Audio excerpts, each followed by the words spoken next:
Bueno, buenos días. Vamos a dar inicio a la conferencia del día de la fecha, convocando una cita de Lacan. Lacan dice en Psicoanálisis y Medicina, el lugar del psicoanálisis en la medicina, en una conferencia que él dictó el 16 de febrero del 66, indiscutiblemente hay goce en el nivel donde comienza a aparecer el dolor. La primera expositora es Ana Marquís. Ana es licenciada en Psicología, psicoanalista, miembro de Cesamende, y nos va a hablar de cómo escucha el dolor la clínica psicoanalítica. Así que bueno, los dejo en compañía de Ana. Gracias, Silvia. Buen día, gracias por concurrir. Bueno, como todos sabrán, este es un tema sobre el que hay mucho por decir, muchísimo, pero como analista me voy a referir a el tema con el que titulé esta conferencia, que es cómo escucha el dolor la clínica psicoanalítica. La clínica del dolor es uno de los temas que suele generar muchos interrogantes en nuestro cotidiano trabajo con los pacientes que nos consultan y que nos son derivados, tanto con y por enfermedades orgánicas como por síntomas sin explicación por el hallazgo de patología orgánica o disfunción fisiológica, luego de una correcta evaluación diagnóstica. La medicina tradicional suele pensar que el dolor físico tiene que ver con la neurofisiología, explicándose por la transmisión del mensaje nociceptivo, que es el que activa los receptores de dolor, en el seno del sistema nervioso. Y una vez descartado lo orgánico, basándose en el modelo cartesiano mente-cuerpo, recién concibe que esto pudiera deberse a causas psicológicas. Sin embargo, en los últimos años se viene aceptando la conveniencia del tratamiento con la palabra en los casos de dolor crónico, con la incorporación de psicólogos en las unidades de dolor de grandes hospitales. Los profesionales de la salud mental no podemos desconocer tanto el factor psíquico que interviene en la génesis de todo dolor corporal, como las consecuencias del dolor no tratado suficientemente. Los científicos agrupados en la Asociación Internacional para Estudio del Dolor siguen interrogándose sobre las causas de esta emoción dolorosa, en particular de este factor desconocido, que sería también responsable del llamado dolor psicógeno, de origen exclusivamente psíquico, sin motivos orgánicos que lo puedan explicar y justificar. La definición oficial de dolor propuesta por esta asociación es: el dolor es una experiencia sensorial, referido a lo cerebral, y emocional, referido al yo, desagradable, asociada a una lesión tisular real o potencial y aún descrita en términos que evocan tal lesión. Caractericemos ahora al paciente con dolor. El umbral y la tolerancia individual dependen de la historia, de la constitución psíquica, la erogenización del cuerpo, del contexto social, familiar, médico, de quien manifiesta dolor. Podemos denominar variables subjetivas. Todo dolor nos conecta con pérdidas, abandonos, humillaciones, mutilaciones. Dice Freud en la Introducción del Narcisismo. La persona afligida por un dolor orgánico resigna progresivamente su interés por las cosas del mundo exterior que no se relacionan con su sufrimiento. Deja de amar. La libido deja de dirigirse a los objetos y vuelve al yo. Y Freud cita al poeta Wilhelm Busch diciendo: el poeta con dolor de muelas recluye en esa estrecha cavidad toda su alma y sus posibilidades de expresión. Su mundo se reduce a ese pequeño espacio de su muela. Esta cita de Freud da cuenta de la fuerza avasalladora de la vivencia del dolor, punzante, amenazador, impiadoso, y lo demás se relativiza, deja de importar. Solo existe la llaga encendida en la lengua que punza, arde, inflama. No deja pensar, comer, tomar, hacer, decir. El dolor genera impotencia, agota. Creo que estarán de acuerdo, ¿no? Veamos ahora el dolor ligado a la experiencia con el otro. En ese aislamiento del que hablaba Freud, hay un llamado al otro. Sin que le diga me duele, se retrae, le muestra su cara de dolor, y produce interés en el otro. El dolor, ya sea físico o psíquico, es algo construido en relación al otro de los primeros cuidados. No hay dolor si el cuerpo no está envuelto por la libido, pues de eso se trata lo real del cuerpo. Según Freud, en el nivel de la relación libidinal al dolor, la entrada del hombre al mundo es en posición masoquista, de sufrimiento, de dolor. Resulta más fácil tolerar el sufrimiento que el éxito.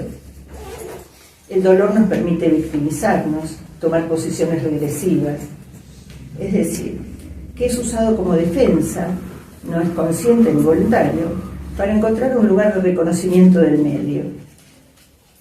La libidinización del dolor supone la erotización. Me duele como una satisfacción sexual, que queda oculta bajo la experiencia fenomenológica del dolor. Algo se satisface en la experiencia dolorosa, algo de la pulsión, no del yo. Más allá del principio de placer, cuando Freud introduce la conceptualización de la compulsión a la repetición, dice que ella no contradice el principio del placer, sino que es displacer para un sistema y al mismo tiempo satisfacción para el otro, inconsciente. Y devuelve también vivencias pasadas que no contienen posibilidad alguna de placer, que tampoco en aquel momento pudieron ser satisfactorias. Freud sigue tentado de otorgar al principio de placer el estatuto de guardián de la vida, pero ve que es insuficiente para mantener la vida, ya que solo consigue una satisfacción alucinatoria, y ese tipo de satisfacción llevaría directamente a la muerte. Por eso tuvo que postular la suposición de un principio de realidad que intenta posponer el placer y soportar el displacer, versus más allá del principio de placer, como la satisfacción de encontrar cierto placer en el dolor. En 3 ensayos, Freud planteaba un problema, diciendo que el carácter de tensión de la excitación sexual se conecta por una parte con el placer y por otra con el aumento de la tensión, que termina siendo displacentero. Es decir, que el misterio de la sexualidad, concluye Freud, está en cómo el placer experimentado hace surgir la necesidad de un placer mayor. El sujeto no solo busca librarse de esa tensión que lo fragmenta, sino también repetirla e incluso aumentarla, siendo esta una dolorosa necesidad de encontrar satisfacción. Voy a ilustrar esto con una viñeta clínica. La paciente consulta derivada de una médica por dificultad para sostener las dietas. Entre sus primeros temas me dice: mi marido me fue infiel. Pero lo peor no fue eso, sino que me dijo que estaba enamorado de otra mujer, que encima era más joven que yo. ¿Para qué me lo contó? Si me dijo que no se pensaba ir con ella. Desde entonces ella se negó al encuentro sexual con él. Y dice que cuando toleró aceptarlo, se le cerraban sus piernas y sufría dolor con los continuos intentos de penetración. Dice que esto la ponía mal a ella, pero que a él también lo ponía mal, y lo hizo con expresión y gesto gozoso en su rostro. El dolor nos enfrenta con el beneficio secundario del síntoma, donde no pudiendo resolver un conflicto inconsciente, dice Freud, lo soluciona enfermando, con un alto costo. La enfermedad exime al paciente de enfrentarse con verdades dolorosas para él, o con la realidad exterior, hostil. El proceso psicoanalítico se orienta por intentar que el sujeto pueda ir sustituyendo el goce que se juega en la enfermedad por el hablar, escucharse, ser escuchado, y allí poder responsabilizarse de su posición subjetiva, en el mejor de los casos, por supuesto. La histérica, pensando en la viñeta clínica que les acabo de leer, no goza del dolor en la cara, que tiene que ver con aquella frase que le resultó como una bofetada, sino que goza de la posición psíquica de la que el dolor es efecto. Es decir, ella goza de permanecer ofendida. En este permanecer ofendida permanece el reproche al que pronunció esa frase. Ahí su satisfacción. En el proyecto de Psicología para Neurólogo de Freud, él dice que en el dolor físico la sensación dolorosa resulta reavivada por el surgimiento en el yo de la imagen o representación mental de la lesión. Sabemos que esta representación no se corresponde con la anatomía real, sino con el fantasma, desde el que se ha investido la zona u órgano lesionado. Dice el doctor Juan David Ignacio que el yo se equivoca cuando cree que la fuente del dolor está en la lesión. Él dice que la sensación dolorosa está en el cerebro y la emoción dolorosa en las bases del yo. El yo, a modo defensivo, envía a la zona afectada toda la energía de que dispone para detener el flujo masivo de excitaciones y así salvar su integridad, ya que el dolor desorganiza el yo en la protección de los estímulos negativos. Será esta sobreinvestidura, como la llama Freud, el auxilio simbólico que atempere las emociones dolorosas, pero acentuará el dolor de la zona lesionada. Ustedes verán que la persona se mira, se toca, habla de esa zona o de esa situación de dolor, piensa en ello, está pendiente de eso.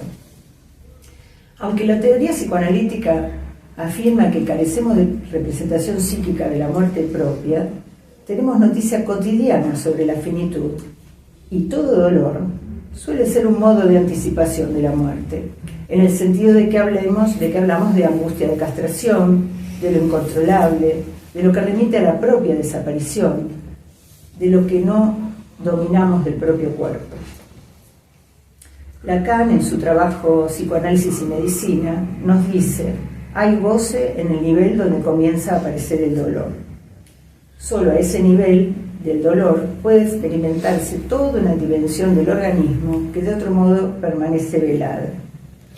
Por ejemplo, en las fibromialgias, nos encontramos con el goce del cuerpo por fuera de cualquier articulación significante, un goce deslocalizado que se manifiesta como dolor. El paciente no puede asociarlo con ciertas circunstancias de su vida. Ya desde el proyecto, Freud dice que el dolor surge por la irrupción de grandes cantidades de energía, cuyo efecto es la perforación de la protección antiestímulo en un área circunscrita, cuando la cantidad de energía que irrumpe excede la capacidad de tramitación del aparato psíquico. También dice en el proyecto que frente a la imagen némica o el recuerdo de esa vivencia de dolor, se produce un estado equivalente al dolor orgánico. Es decir, recordar esa vivencia de dolor desencadena un mecanismo por el cual vuelven a ponerse en juego cantidades displacenteras de excitación corporal.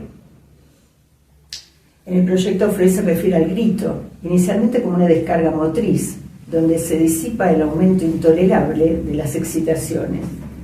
A lo largo del desarrollo, lo que era en sí mismo una descarga motora, engendra una acción específica, ahora responsable por descargar la excitación.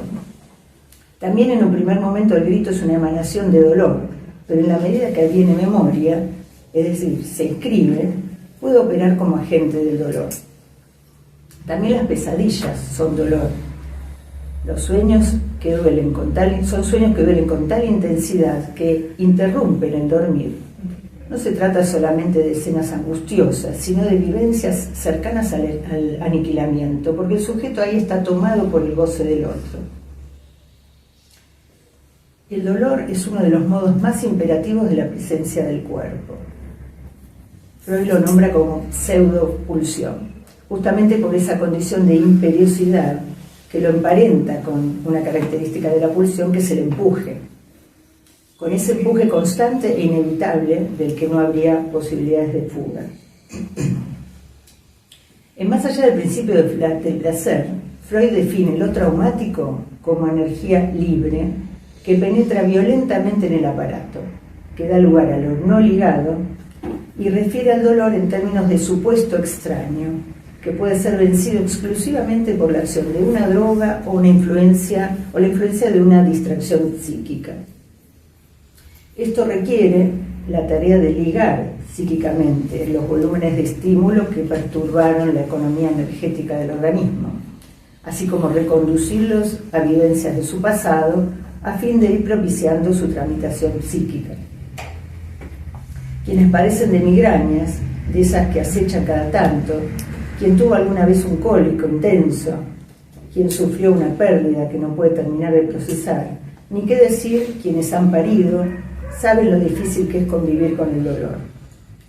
El tiempo se eterniza, la conciencia del propio cuerpo se altera. En Inhibición, síntoma y angustia, Freud ubica el dolor como la genuina reacción frente a la pérdida de objeto, siendo que la angustia es la reacción frente al peligro que esa pérdida conlleva. Freud considera la distinción entre lo exterior y lo interior. Se pregunta cómo congeniar la condición genética que explica el dolor orgánico con la explicación del dolor psíquico, como consecuencia de la separación del objeto de la satisfacción. Él dice: empero, no dejará de tener su sentido que el lenguaje haya creado el concepto de dolor interior anímico, equiparando enteramente las sensaciones de la pérdida del objeto al dolor corporal. Queremos ahora algo de lo que yo llamo la evaluación del dolor por el médico tratante. El paciente con dolor físico suele dirigirse en primer término al médico. En muchas ocasiones escuchamos que el profesional suele registrar una sensación displacentera, de fastidio, impotencia, angustia, cuando el paciente se queja más de lo que él cree que debería quejarse. El dolor ajeno, dice el doctor José Jabelson, pionero de la psicooncología, dice él, que es reconocido en tanto provoque un cierto displacer, consciente o no, en el observador. Esto genera a veces, por parte de los médicos, la indicación de excesiva analgesia, confundiendo sensibilidad con vulnerabilidad, como si el paciente se fuese a quebrar.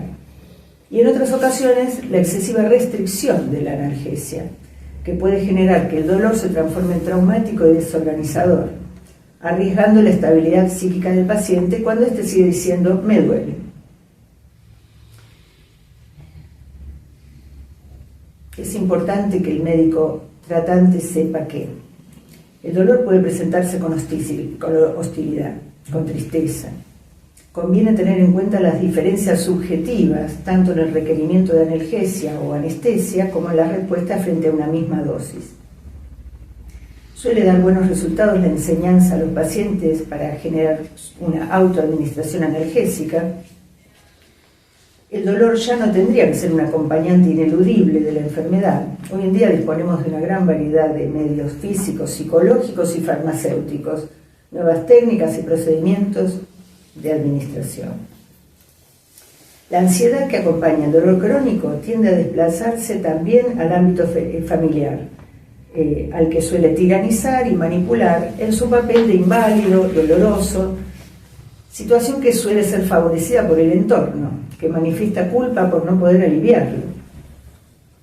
El reconocimiento de estas situaciones puede hacer dudar al médico tratante sobre lo legítimo de la queja del enfermo dolorido, que a veces puede caer en el error de interpretar al dolor como psicógeno y no tratarlo.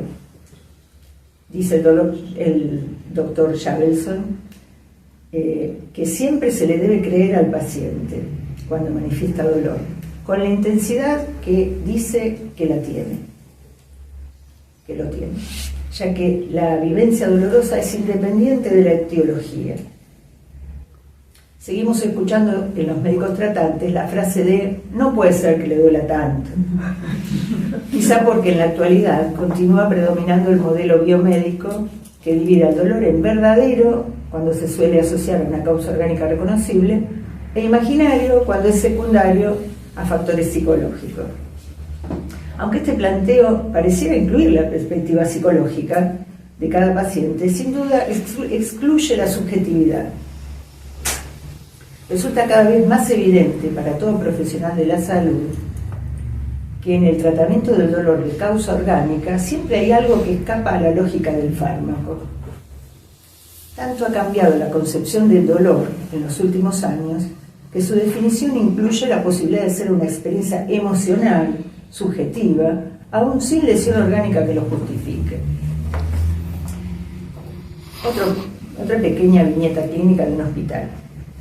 Una enfermera que no podía soportar cómo un paciente seguía quejándose de dolor, los médicos que no querían usar analgésicos más potentes porque decían que le iba a generar tolerancia y después no iba a poder responder a mayor cantidad de analgésicos. Y preferían indicar analgésicos menos potentes para dejar otros más fuertes para estadios más avanzados. En este caso presentado por una enfermera al Comité de Bioética Hospitalario. Allí se plantea, ¿de qué sirve una indicación correcta si el paciente sigue diciendo me duele? El discurso de la enfermera, que está cuando los médicos no, que escucha al paciente, permitió relanzar la queja del paciente, que va más allá de toda indicación. Se trata del orden del sufrimiento, la dimensión erótica entre el que ve sufrir y el que sufre. Bueno, ¿qué más decir sobre cómo puede escuchar el psicoanálisis o el psicoanalista el dolor? Podemos mencionar dolores orgánicos, oncológicos, migrañas, fibromialgia, pesadillas, duelos, pérdidas, la melancolía y su patético dolor de existir, y seguramente muchos más. Múltiples explicaciones y significaciones no agotan la cuestión, ya que el anclaje subjetivo del cuerpo hablante tiene siempre algo de irreductible a la comprensión. Y esto es la autonomía de lo real, la falla en la estructura sobre la que habrá que saber hacer. El psicoanálisis, al incorporar la incidencia del inconsciente, del lenguaje sobre el cuerpo, trabaja a contracorriente del discurso amo, allí donde la medicina y la ciencia encuentran un límite. Como la satisfacción pulsional está regulada por el lenguaje, el trabajo del analista orienta su escucha a propiciar la palabra, tratando de pasar del significante dolor a una pregunta por su causa, en la búsqueda del síntoma en su singularidad, en las asociaciones, los fallidos, los lapsos, los recuerdos y demás formaciones del inconsciente, en ese resto que ni el fármaco ni la interpretación analítica alivian a todos por igual. Mientras el placer se vincula con la reducción de la tensión, el goce lo hace con su aumento. Lacan nos dice que la causa del goce está en el significante.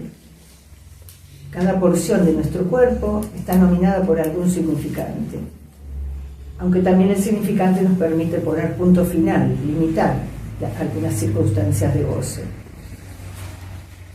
Para Lacan, lo específicamente humano se da en el encuentro entre el organismo viviente y el lenguaje, de lo que surge la inscripción en un cuerpo con estructura significante. En la clínica solemos escuchar al goce del otro como fantasma neurótico, pero como el otro no existe y no podemos saber cómo el otro goza, el modo neurótico de velar el agujero real de lo real es ir llenándolo con sentido. Es decir, me estoy refiriendo a la ilusión neurótica de que uno no goza y el otro sí. Y es así que nuestros pacientes nos dicen: yo sé por qué me vino esta enfermedad, fue por la mala sangre que me hice en aquella ocasión, otra. Me empieza la cefalea cuando mi marido me dice esas cosas de mi familia. Ellos tienen la culpa de que me descompuse y tuve una trombosis y me prometieron darnos un niño en adopción y a último momento nos descartaron. Otra paciente dice: quizá me lo merecía porque no hice los controles a tiempo. Otro más dice: si me empiezan a dar morfina me voy a volver adicto. Fíjense cómo todos estos rellenos de sentido, ¿no?, influyen. El goce desconcierta.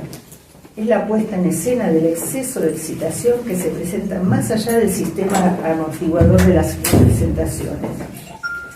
El placer produce menor tensión, produce calma. Sin embargo, no es fácil para el sujeto renunciar al goce, aún a cambio de una promesa de placer. Otro tema que me pareció importante es, y al que se refiere también Lacan, la demanda del tratamiento de dolor dirigida al médico tratante. Dice Lacan en su intervención en la mesa redonda Psicoanálisis y Medicina: el lugar del psicoanálisis en la medicina, dice, es en el registro del modo de respuesta a la demanda del enfermo, donde está la posibilidad de supervivencia de la posición propiamente médica. Cuando el enfermo, todo esto lo dice Lacan ahí, ¿no? En Psicoanálisis y Medicina. Cuando el enfermo es remitido al médico o cuando lo aborda, no digan que espera de él pura y simplemente la curación. Pone al médico a prueba de sacarlo de su condición de enfermo, lo que es totalmente diferente, pues esto puede implicar que él esté completamente aferrado a la idea de conservar esa posición de enfermo. Viene a veces a demandarnos que lo autentifiquemos como enfermo. En muchos otros casos viene de la manera más manifiesta para demandarles que lo preserven en su enfermedad, que lo traten del modo que le conviene a él, el que permitirá seguir siendo un enfermo bien instalado en su enfermedad. Por eso es necesario, dice Lacan, intervenir en ese lugar que he llamado el lugar del otro, con mayúsculas, en todo lo concerniente al sujeto, donde se localizan esos excesos del lenguaje. Se valoriza en él lo que introdujo Freud a propósito del principio de placer como una barrera al goce. ¿Qué se nos dice del placer? Que es la menor excitación, lo que hace desaparecer la tensión, la atempera al máximo, por lo tanto, aquello que nos detiene necesariamente en un punto de alejamiento, de distancia muy respetuosa del goce. Pues lo que yo llamo goce, dice Lacan, en el sentido en que el cuerpo se experimenta, es siempre del orden de la tensión, del forzamiento, del gasto, incluso de la hazaña. Recordaba estas situaciones en donde aparece la exigencia de mostrar que siempre podemos más, ¿no? La hazaña. Indiscutiblemente hay goce en el nivel donde comienza a aparecer el dolor. Y sabemos que es solo a ese nivel del dolor que puede experimentarse toda una dimensión del organismo que de otro modo permanece velada. Sabemos que los intestinos pasan inadvertidos hasta que se producen cólicos. Y la musculatura lisa no se advierte hasta que duele o entra en tensión, ¿cierto? Sigo con Lacan. Lo que indico al hablar de la posición que puede ocupar el psicoanalista es que actualmente es la única desde donde el médico puede mantener la originalidad de siempre de su posición, es decir, la de aquel que tiene que responder a una demanda de saber, aunque solo se puede hacerlo llevando al sujeto a dirigirse hacia el lado opuesto a las ideas que emite para presentar esa demanda. Al final de esta demanda, la función de la relación con el sujeto supuesto al saber revela lo que llamamos transferencia. Será entonces esa ocasión privilegiada, ahora sigo comentando lo que decía Lacan, y será una oportunidad en que solo si el médico es capaz de tomarse un tiempo para escuchar a su paciente, no precipitándose a buscar soluciones rápidas, si puede no retroceder ante la urgencia de la demanda e intentar reconducir el dolor a las coordenadas de la vida del paciente en que apareció o reapareció o se agudizó, quizá pueda propiciar las condiciones para que el sujeto pueda aparecer por un momento, al menos, formulándose alguna pregunta. Sin que esto signifique no responder por parte del médico, con una indicación de una terapéutica analgésica suficiente acorde al dolor, por el contrario, podría posibilitar un trabajo interdisciplinario y conjunto de dos discursos, el analítico y el de la ciencia. Quizás es un poco ideal esta proposición, pero bueno, por ahí no necesariamente deja de ser una aspiración. El discurso médico debería ser posibilitador y no inhabilitante. Debería buscar las posibilidades que existen escuchando a cada sujeto en particular. La intervención psicoanalítica, al escuchar el dolor, apuntará a pasar de la desorganización psíquica a un sufrimiento psíquico útil, buscando salidas posibles, sin el exceso de padecimiento secundario al dolor corporal, el goce que exige la neurosis. Evaluará la situación desencadenante, comparándola con otras situaciones de dolor, para comprender su origen, su tolerancia, la evolución y la significación. Durante el trabajo analítico no se obtiene otra impresión de la resistencia, sino la de que es una fuerza que defiende con todos los medios posibles, se defiende de la curación y se halla completamente resuelta a aferrarse a la enfermedad y al sufrimiento. Una parte de esta fuerza es el sentimiento de culpa y la necesidad de castigo, y la localizamos donde ustedes sabrán que es en la relación del yo con el super-yo. Uno de los ejes que orientará la intervención de un analista ante esta posición subjetiva de sus pacientes será tratar de lograr un vaciamiento de esos sentidos gozados. Son esos significantes con los que interpreta el goce del otro. Un cambio en la relación con la satisfacción, mostrando el equívoco en el goce coagulado en ese sentido, como los ejemplos que les leí hace un ratito. Entonces no se tratará de apuntar a sustituir un sentido que trae el paciente por otro más verdadero que podamos aportarle, sino de señalar que en el síntoma hay algo fuera de sentido, imposible de ser tramitado por vía de lo simbólico o del imaginario. Bueno, en este punto es donde la intervención analítica se orientará por favorecer cierta pacificación del goce, de modo que lo pulsional pueda ser acotado, permitiendo de este modo una reducción del displacer del síntoma en todo lo posible. Dijo acá, sabiendo que hay muchísimo más para hablar del tema, porque como les dije al principio, es solamente una aproximación.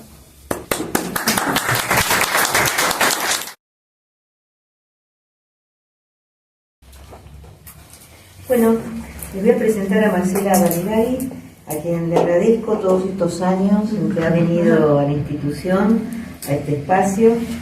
Y les presento a Marcela. Marcela es psicoanalista, ex miembro de la Escuela Freudiana de Buenos Aires, supervisora, docente y conferencista en diversas instituciones de salud mental y universitarias, tanto en el ámbito estatal como privado. Miembro fundador del movimiento Convergencia Lacaniana por el psicoanálisis freudiano. Ha escrito numerosos artículos y publicaciones en diversos medios del campo psicoanalítico nacional y del exterior. Y la exposición de la cual nos va a hablar se llama Girar en Falso. Así que bueno, los dejo en compañía de Marcela. Bueno, antes que nada, muchísimas gracias, Silvia, por invitarme todos estos años. Es un placer compartir la clínica con ustedes. Bueno. A manera de epígrafe, es un fragmento que probablemente algunos lo conozcan. Es de 1910, un fragmento de correspondencia de Freud con un gran amigo de él, que es el pastor Pfister. Dice así, en relación al psicoanálisis: quisiera entregarlo a un grupo profesional que no existe aún, el de pastores de almas profanos, que no necesitan ser médicos y no deban ser sacerdotes. Hasta aquí la cita. Creo que ya está marcando bastante posición, ¿no? Y vamos a charlar.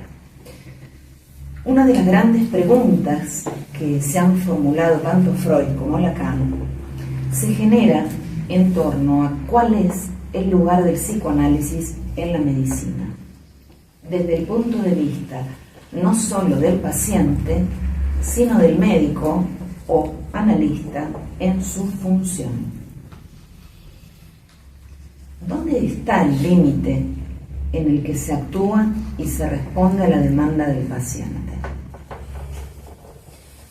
¿Será en el registro del modo de respuesta que da el analista donde reside la posibilidad de un análisis? No es solo la curación lo que está en juego, sino que además señala Lacan que existe en el paciente una demanda que implica al analista en el desafío de sacarlo de su condición de enfermo. Esto sería como romper las ataduras a las que el sujeto se ha enlazado, requiriendo su convalidación como enfermo, y evitando el trabajo del camino para sanar.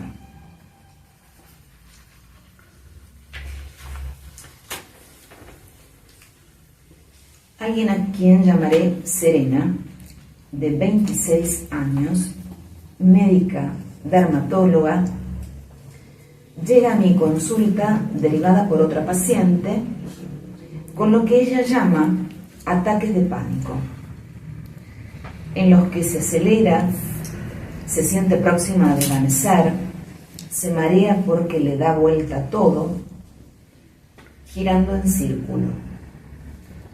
Las veces que ha tenido que llamar a la urgencia es medicada con ansiolíticos. Aún así, dice que no se calma y tiene miedo de que le agarre en cualquier momento, no pudiendo asociarlo a ninguna situación en particular. Se muestra bastante renuente a trabajar sobre sí misma. Ella reclama todo el tiempo: ¿pero qué tengo que hacer? Decime, ¿qué tengo que hacer? Y con cada respuesta que ella misma ensaya, se las arregla para originar una imposibilidad que la eternizaría en sus desgracias. Durante las entrevistas tengo que interrumpirla varias veces porque no solo no se escucha, sino que tampoco puede detener su discurso para escucharme. Dice haber tenido entrevistas psicológicas muy precozmente, a sus 5 años. Recuerda que dibujaba muchas formas que pintarrajeaba todas de negro. Comenta también que su familia de origen la conforma su madre, padre y 2 hermanos mayores, con una diferencia de 20 años con ella. Desde niña se empecinó en ser brillante para opacar un poco el encandilamiento que estos grandes hermanos producían en su mamá. Así, Serena fue avanzada en la escolaridad primaria y se le permitió inclusive la aprobación del ciclo secundario en 2 años antes, rindiendo libre, por supuesto, todas las materias. Escenario que se reitera a la hora de cursar 2 posgrados: medicina forense y psiquiatría. Discuten junto a una compañera de posgrado quién tiene mayor cantidad de 10 o 9 en la libreta universitaria. Las relaciones con su madre han sido y continúan siendo patéticas. Ambas se maltratan groseramente de palabra, reprochándose e injuriándose cada vez que mantienen contacto presencial o virtual. Su padre es una figura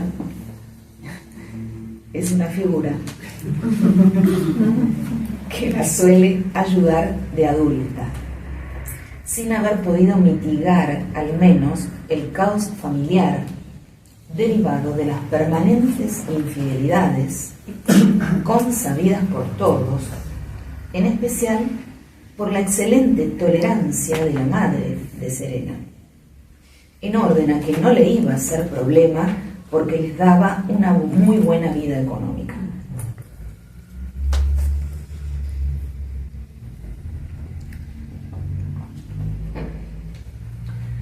La paciente es oriunda de una ciudad del sur, argentino, llegando a Buenos Aires para estudiar. Durante la carrera conoce a quien llamaremos Braulio, 20 años mayor, con quien contrae matrimonio, pese a sus reiterados episodios de celos, dado que él habría tenido varias mujeres de la facultad con las que habría continuado relacionamiento aún después de casado. Obviamente, él niega todo. Cabe destacar que este es su segundo matrimonio. Ella relata que la primera mujer era bipolar y estaba enferma de celos, lo que lo llevaba a permanecer en escenas dantescas con agravios, peleas, agresiones, haciéndole la vida imposible a Braulio hasta su divorcio. Serena, al año de casarse, queda embarazada de mellizas. Dice ser algo celosa y se queja todo el tiempo por tener que ocuparse de las nenas, dado que está sola. Sus padres viven en el sur y sus suegros viven al lado de su casa, según ella queriendo meterse en su vida y dirigir la educación de sus hijas, razón por la cual ella crea estrategias todas las semanas para prohibirle especialmente a su suegra verlas a las nietas. Argumenta que esta señora es alcohólica, loca, lo mismo que sus dos cuñadas, con quienes no solo no mantienen trato, sino que se agravian sin velo sistemáticamente cada vez que se encuentran en celebraciones familiares. Conforme transcurren las entrevistas, Serena despliega el modo en que castiga a su marido, que consiste en negarle mantener relaciones sexuales, porque ella entiende que es lo que más le duele como a cualquier varón. Lo hace porque no está segura de ser traicionada mientras él está toda la tarde supuestamente en el consultorio. Es habitual que le abra el celular, haga un seguimiento de todos los movimientos del marido.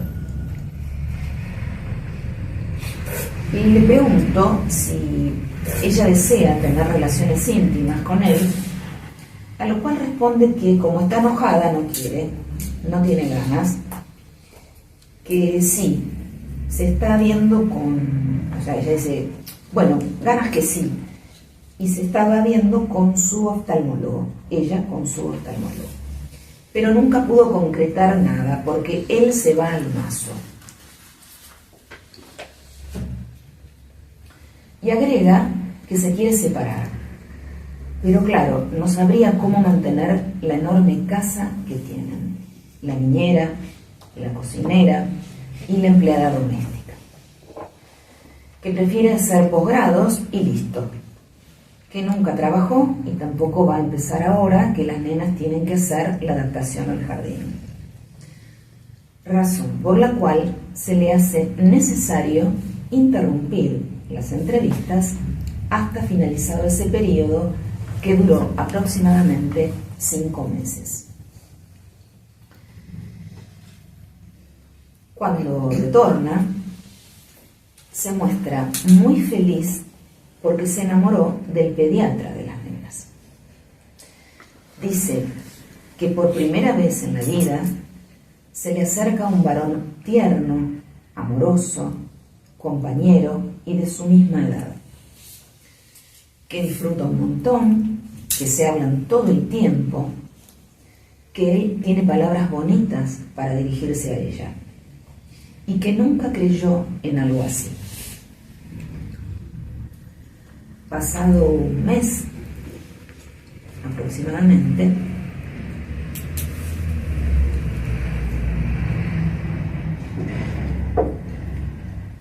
se torna muy triste porque él le cortó el rostro, diciendo que sería mejor no verse más porque ahora él estaba con proyectos muy importantes y no tenía tanto tiempo como ella quería tener con él. Simultáneamente, le encuentra al marido varios mensajes de WhatsApp de una masajista con lenguaje demasiado íntimo. Esto dio lugar a una eclosión de gritos, llantos de violencia física de ella para con Braulio, al tiempo que él se va de la casa, negando todo,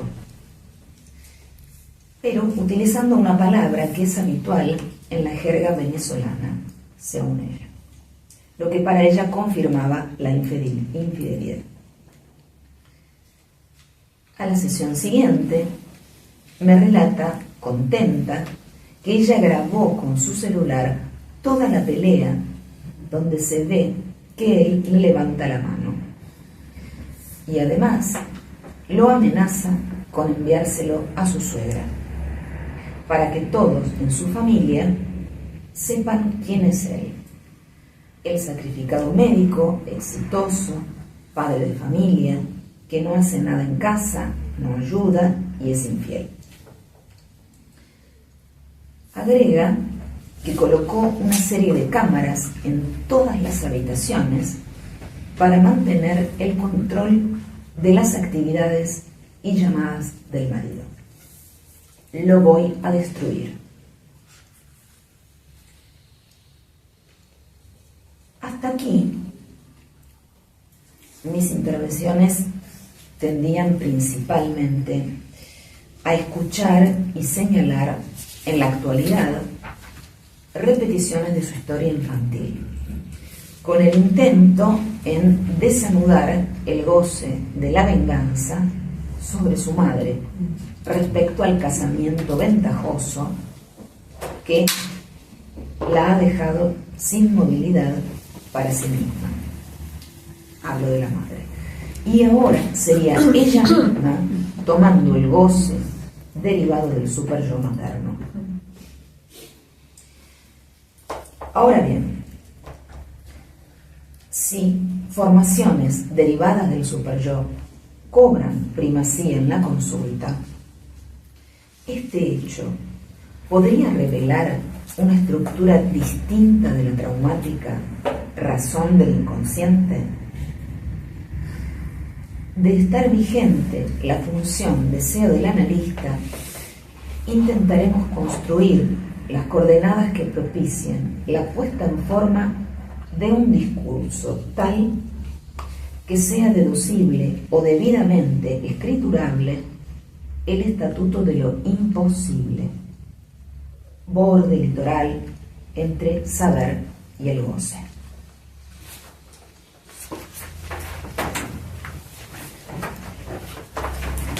Me pregunto, ¿qué orden de repetición encontramos en Serena?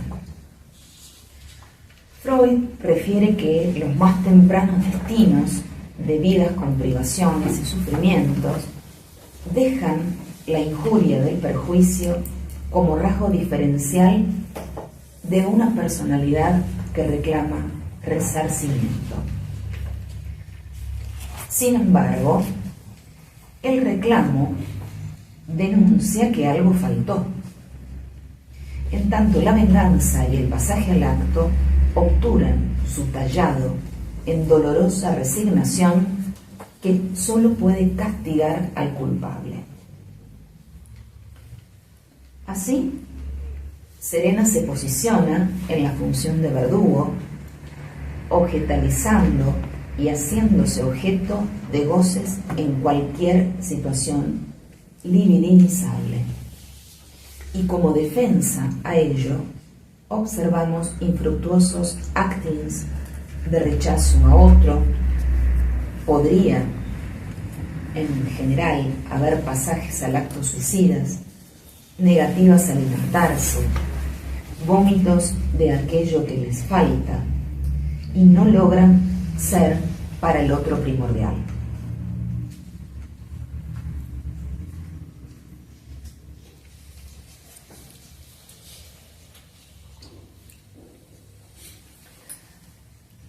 Vemos una recurrente vuelta al dolor de existir, anudado a un movimiento pulsional no dialectizable, dejándola amputada de articulación entre demanda y deseo, por lo cual el objeto que causa el movimiento no puede deducirse.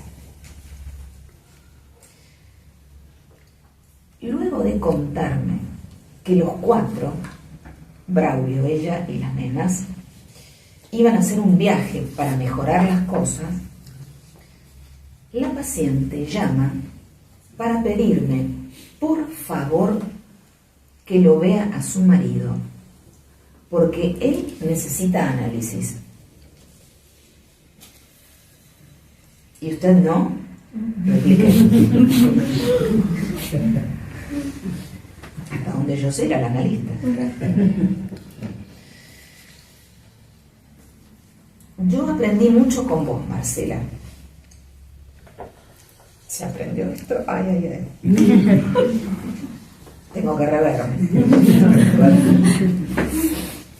No confío en nadie para que lo vea. Replico. ¿Y qué tendría yo que ver?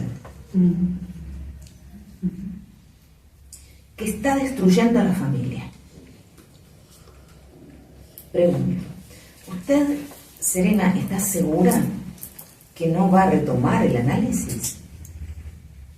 Y no, me anoté en otro posgrado y con el jardín de las nenas no tengo disponibilidad.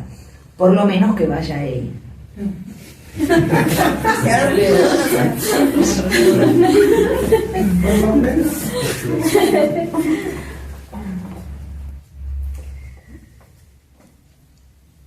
Entendí que Serena necesitaba que su analista pasara mirada a algo que no había podido ser visto, ser dicho ni legitimado. Así pues, le digo que puede pasarle mi contacto para tener una entrevista, que fueron 4. Lo que dejó ver el desequilibrio pulsional de Serena, amenazando con un cuchillo a su marido, exponiendo a sus hijas a escenas nefastas, con un marido infiel, quejándose de la victimización que le propiciaba Serena. Él, quejándose de la victimización de Serena. Y una sospechosa ineptitud para poner freno a la locura reinante de ese cotidiano. Pude colegir que ambos eran cada uno su propio reflejo, jugando en lo real de la vida a desembarazarse de los desastres de las familias de origen, asumiendo el dolor de no ser para no tener que demandar. Sujetos en máximo desamparo, agnósticos del amor, Serena no se cura del mareo porque gira en falso.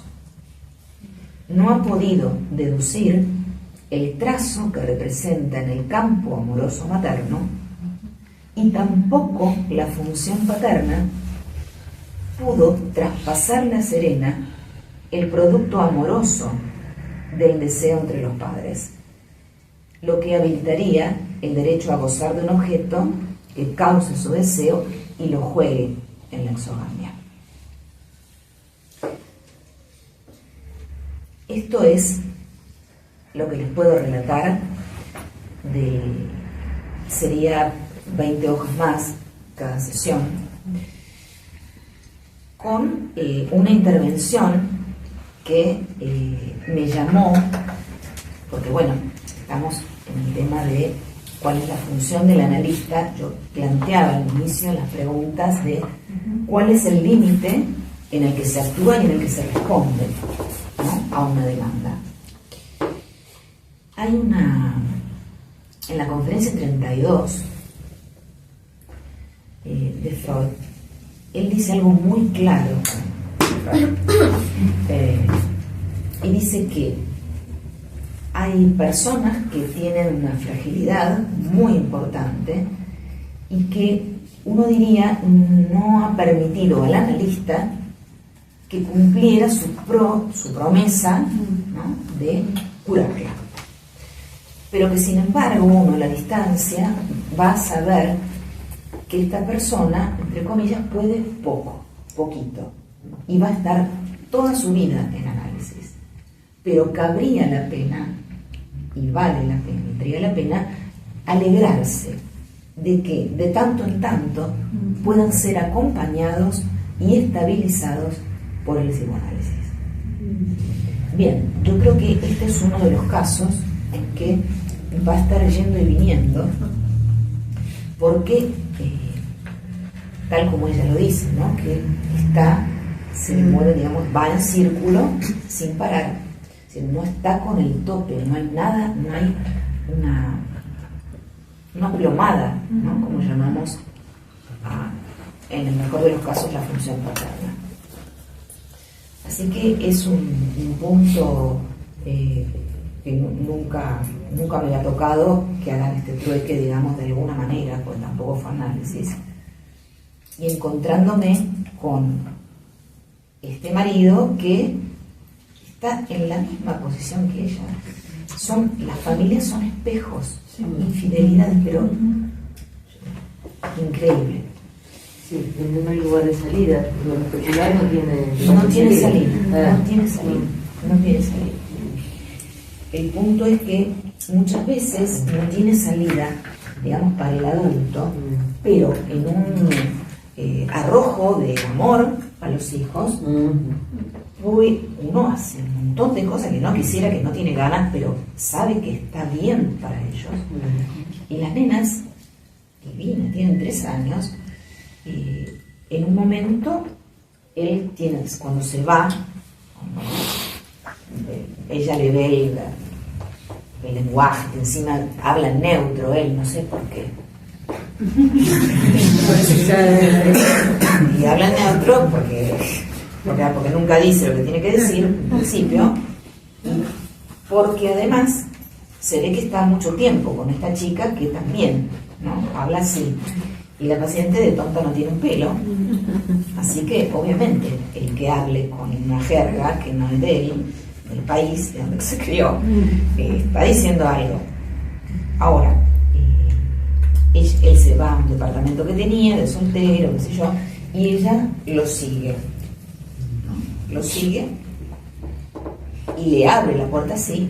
No estaba con nadie, estaba durmiendo, pero el dato que él me cuenta, que es realmente, creo que se llama, ¿no?, la locura de la 2. ¿Por qué? Porque ella, muy lanzada, agarró a una nena que se estaba media vestida, le puso un pañal, y la otra estaba desnuda, la nena. Vino con la nena así, las dos así con las manos, ¿no? Es decir, no hay, realmente no hay chance de que pueda poner un freno a esto, porque considera que está muy bien que ella haga lo mismo que ser infiel. No hay culpa, por supuesto, no. Hay la justificación del pasaje al acto.